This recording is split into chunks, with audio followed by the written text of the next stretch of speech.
the interesting thing about this act is Catherine Horndalton was making close to $200,000 a year at that time. And years later, in 2005, 2006, in that time frame, Southwest Wyoming went bankrupt, and the board had to take it over. And and to this day, I don't think they're in operation. Other people have stepped in to do things. So the board had to take over the operation of that entity and rescue it. They had a lot of contracts that were due, and they had to renegotiate the contracts and those kinds of things.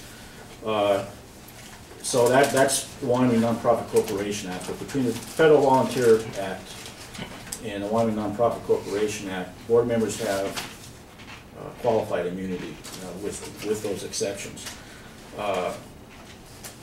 Now the question comes in, and I'm going to talk, and many of you know about this and some don't, but it is interesting because it points out a relationship between management and the board and vice versa. And even though it's in the context of a school district, it does illustrate problems that come up. And the one is, this is the Wyoming, and I'm not going to talk about whether the merits or demerits in this case, but it's the former superintendent of Laramie County School District filed a claim against the district, and specifically named 4 board members for interfering with his management responsibilities. And then the following day, one of the trustees responded saying, no, he didn't do that. And so, but in this whole discussion, the allegation was that they wanted me gone because I wouldn't take care of their individual issues. He alleged that board members were coming to him to pressure him to fire people that they disliked. And in fact, in one case, they said the board members were on a witch hunt trying to manipulate the district. The particular board member, although I don't know why he responded in the newspaper, because if I ever do a deposition or something like this, one of the allegations was the board member came in and said, I don't want you, this is the allegation, that he screamed at me, do not show President Obama's speech to the school district. The board member denied that, but he said that I was talking to him and he was covering his ears. And so the first question I would have is, why did he cover his ears? Are you yelling at him? You know, that kind of thing. But the point is that when the board intervenes in management, the qualified immunity that is provided to the board, the more you intervene in certain issues, the more you expose you as a board member to either individual or official liability. It's called the Center for Nonprofit Management.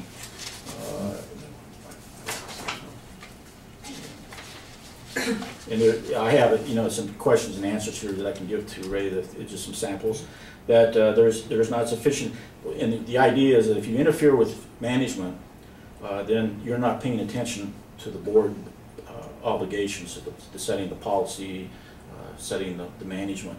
And so that becomes a question that if you do that, you may not be doing your board duties, and then you become subject to those kinds of things.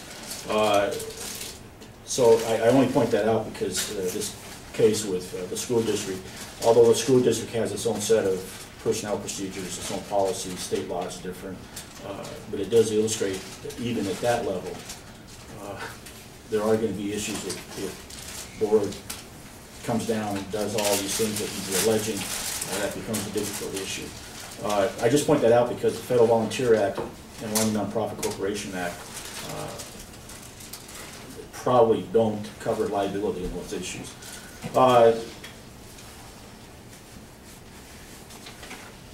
Mike, can I ask a question there? Yeah. Is that why we have our board emissions and liabilities insurance? Yes, but also not knowing what exactly your policy is, some policies will cover board members doing their official duties. Now, if a board member, let's say hypothetically, using what the superintendent is alleging in the school district, that board members have come into his office to pressure him to fire these people, is that their official duty? Are they acting officially, or are they going to be acting individually and not covered by the insurance provisions? Not knowing what your policy is, but that's something you have to consider. Okay. And I don't know also whether or not you have job descriptions for board members, how that works out in terms of, because you're still embryonic and evolving kind of going through everything. Right. I don't know if anybody is familiar with that, and I'm sure most of you read about it, but that's one of those things that the Model Act incorporates, and in the outline I talked about it. There's 3 duties for board members. It's duty of care, duty of loyalty, and duty of obedience. Those are embodied in the Model Act on nonprofits. The duty of care means you have a duty to the organization. It's called reasonable care, so that's a standard of negligence. So if you act unreasonably, then the questions are whether you're acting negligently. Under the Federal Volunteer Act, if it's negligent, you have immunity, but if it's gross negligence or intentional negligence, that's another issue. So that's not covered. But your duty of care from the board member to the organization is to exercise reasonable care. Duty of loyalty.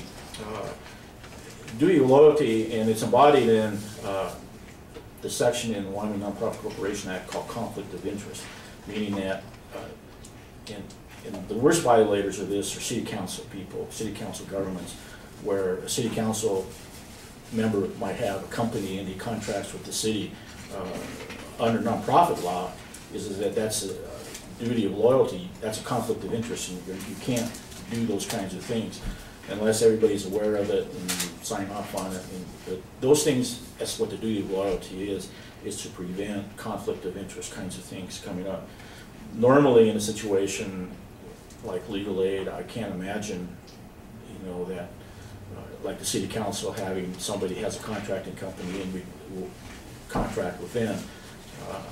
That's not generally how it works. Duty of obedience, the board as a whole, each member has a duty to act in the best interest of the organization.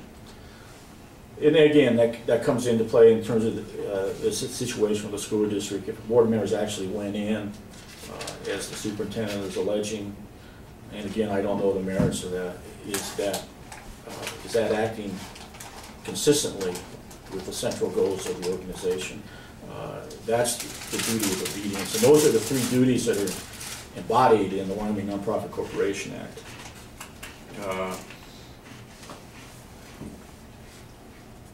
And most of the times, in terms of Nonprofit Corporation Act, the only 2 cases that I found on the Nonprofit Corporation Act were employment cases that have come up. Now, employment cases, Wyoming does recognize a limited tort claim for breach of implied covenant of good faith and fair dealing, but they rarely apply that favorably to the employee. But again, that goes to your personnel procedures and policies to make sure, as everybody at this table knows, Wyoming is an employment at will state, and there's a good description of this in Judge Johnson, and the only other case that talked about the Nonprofit Corporation Act. In Wyoming, the courts follow common law rule of employment at will. An at-will employment relationship, which is of indefinite duration, may be terminated by either party at any time for any reason or no reason at all without breaching the contract of employment. An employment relationship may arise by an express contract or an implied, in fact, contract. The express contract may or may not alter the at-will employment relationship. It is for the court to determine as a matter of law whether a written contract of employment is ambiguous. And so that's when you get into the 4 corners of the personnel procedures, whether that's a contract or not. The only time really, most of the cases that come out on